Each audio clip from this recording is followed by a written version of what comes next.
Bien, messieurs les ministres, messieurs les ambassadeurs, chers collègues, d'abord un remerciement à cette institution qui nous a permis de discuter d'un sujet stratégique, royal. Et j'en profite évidemment pour remercier M.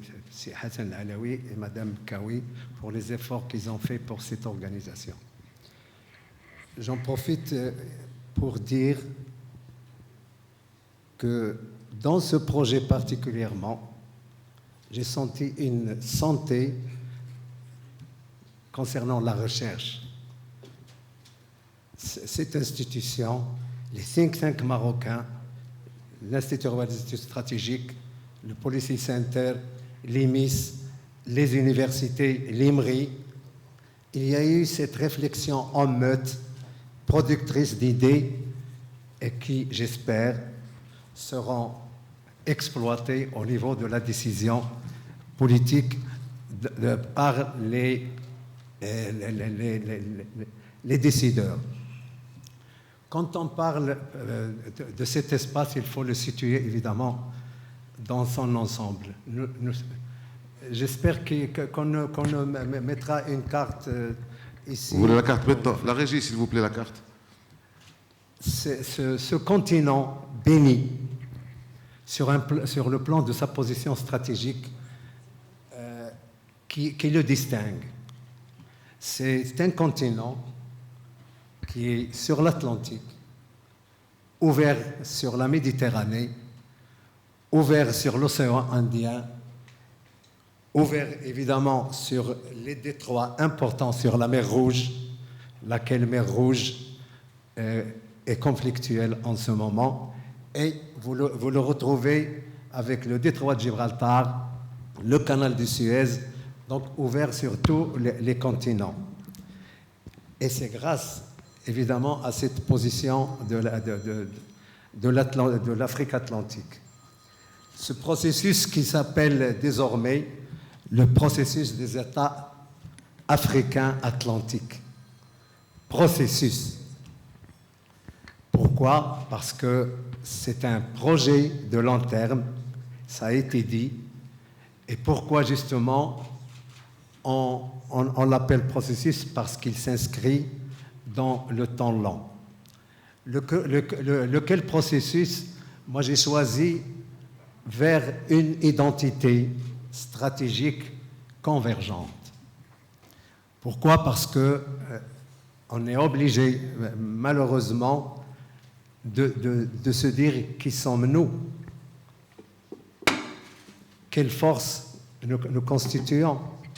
Qu'est-ce que nous représentons dans l'échiquier international et continental? Quels sont nos atouts?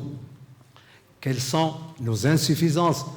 Parce que quand on fait un constat stratégique de ce genre, ce n'est pas toujours « tout va bien, Madame la Marquise ». Il faut appuyer sur nos atouts pour les renforcer, mais aussi signaler les insuffisances pour redynamiser et le remettre. Et c'est si le diagnostic, si on part d'un mauvais diagnostic, nous sommes obligés chaque fois de faire des révisions. Donc c'est très important. Est-ce que cet espace est un espace géopolitique? Assurément oui, compte tenu de sa position. Est-ce que c'est un espace stratégique? Certainement. Est-ce que c'est un espace économique? Assurément oui, mais c'est un espace d'études environnementales et j'en oublie évidemment compte tenu du temps imparti. Mais la question importante, c'est que nous sommes dans un espace multilinguistique, multiculturel, avec des emprises et des articulations particulières dont qu'on doit prendre en considération, mais dont on doit tirer tous les enrichissements de ces différences. Et la question la plus importante, qu'est-ce qu'on peut faire ensemble dans l'homogénéité, dans l'harmonie, dans le partage, partage des connaissances, partage des expertises et partage du travail structurel ou stratégique qu'on doit faire.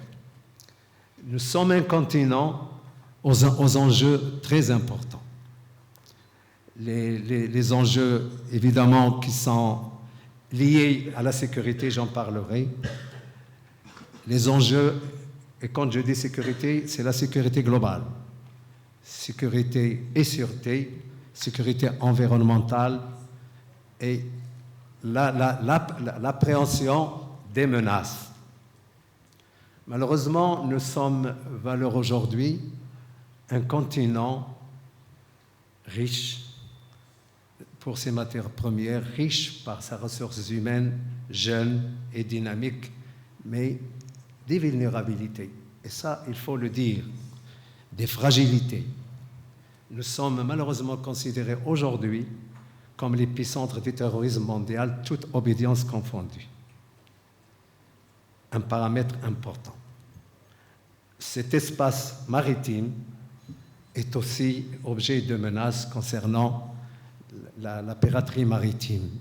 Et je rappelle le discours de Sa Majesté le Roi, que Dieu l'assiste, en 2014 à Bruxelles, où il a parlé de toutes les menaces, et j'aimerais le citer parce que c'est une feuille de route.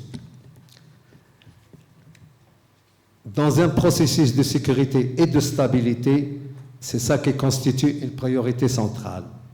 Ce noble objectif ne pourrait pleinement être atteint que si les menaces transnationales qui pèsent sur la paix et la sécurité des continents sont partout et ensemble combattues avec force et vigueur.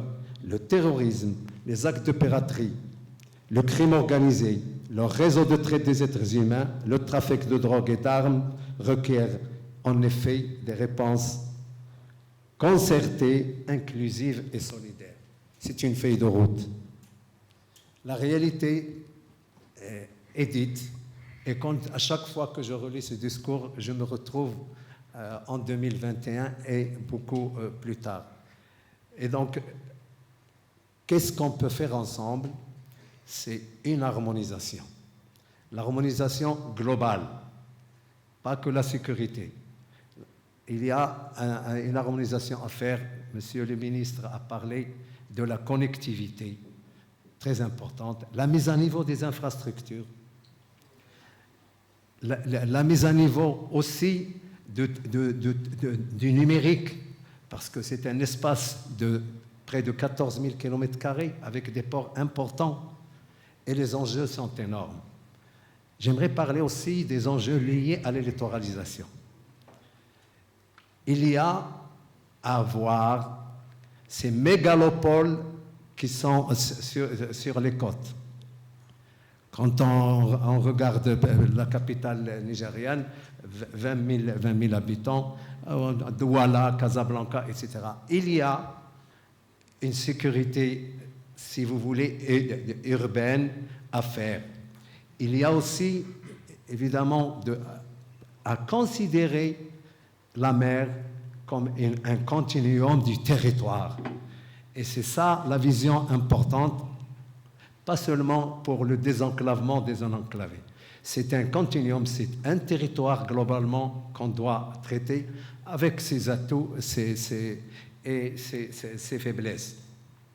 Il y a l'enjeu de fixer certaines populations parce que la littoralisation excessive nous poserait des problèmes d'aménagement des territoires à l'avenir. Et c'est un problème de sécurité globale. Il y a certainement le problème de synergie des moyens et des complémentarités des compétences obligatoires dans cet espace géographique important. Peut-être devrait-on penser à une coalition de sécurité maritime globale qui, évidemment, enrichirait les expertises et les expériences des uns et des autres, mais surtout l'opérationnalisation de cette stratégie, parce qu'il y a un risque que les prospectivistes appréhendent, c'est le jour où la jonction du terrorisme et de la piraterie se réalise. Et donc c'est tout un travail d'anticipation qu'il faut faire par des États individuels, par évidemment des organisations régionales dédiées, et ils existent, puisque nous sommes ici, dans cet espace maritime, entre deux régions de communautés économiques régionales, la CEDEAO et la communauté des États de l'Afrique de l'Est. Donc il y a tout un travail de sécurisation de cet espace, parce qu'il produit évidemment des richesses, pétrole, gaz, etc. Il est moyennement par jour 1000 bateaux traversent cet espace. Ce n'est pas rien. Et en termes de dispositifs, il y a des dispositifs régionaux qui sont mis en place, mais on reste aussi l'épicentre de la piraterie mondiale. Même si ces derniers temps, elle a diminué de manière substantielle, il faut le dire, sauf que concernant cette piraterie, on oublie souvent que la piraterie se combat d'abord à terre. Ce n'est pas en mer qu'on doit combattre, c'est en amont. Et ça, il va falloir que les responsables de ces organisations sachent faire une anticipation en amont. Et toute la criminalité organisée est là. Le discours royal le répète. Mais il y a un autre problème ici, c'est le circuit criminel qui va jusqu'au blanchiment de l'argent criminel. Et le Maroc, comme vous le savez, vient de quitter la zone grise du groupe d'action financière. C'est-à-dire qu'il est devenu, il est dans les standards internationaux, compte tenu des réformes qu'il a faites sur tout ce qui est blanchiment et financement du terrorisme. Et on voit que, monsieur le ministre le sait, que beaucoup de pays qui sont malheureusement dans les listes grises ou dans la blacklist, qui viennent s'inspirer de ce modèle. Voilà un modèle qui est très important. Peut-être que parler de l'atout que le Maroc a, qu'est-ce qu'il peut apporter? Le Maroc aussi est béni de la géographie et du bon Dieu et de la géographie. Nous sommes un point nodal de façade. Juste pour info, colonel, vous êtes déjà à 12 minutes. C'est juste une information. Vous en faites ce que vous voulez. Je prends ça comme un avertissement. Amical.